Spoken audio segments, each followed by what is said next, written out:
Il-President tal-Parlament Ewropew MEP tal-Partit Nazzjonalista Roberta Metsola ġiet ippreżentata bl-ordni tal-mertu Ukren mill-President tal-Ukrajna Volodymyr Zelensky. Waqt it-tielet żjara tagħha fil-pajjiż minn mindu feqqet il-gwerra, il-President tal-Parlament Ewropew qalet li fjum l-Ewropa ridet tibgħat messaġġ qawwi f'ġurnata li tissimbolizza l-kooperazzjoni u l-integrazzjoni Ewropea. Aħna nibqgħu mal-Ukrajna għalkemm hemm bżonn mindu seħħ l-attakk mhux ipprovokat l-Ukreni baqgħu jiġġieldu għall-libertà, qalet il-President tal-Parlament Ewropew. Il-President Metsola stqarret li onorata li rċiviet l-ordni tal-mertu Ukren mill-President Zelensky. Intant il-konferenz tal-aħbarijiet tal-President Metsola ma' Volodymyr Zelensky kellha tieqaf ħesrem hekk kif sireni li wissew li kien għaddej attakk mill-ajru dwew mal-kapitali Ukrena.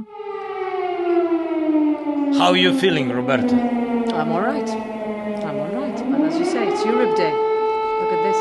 Now we get an idea of what you live through every day.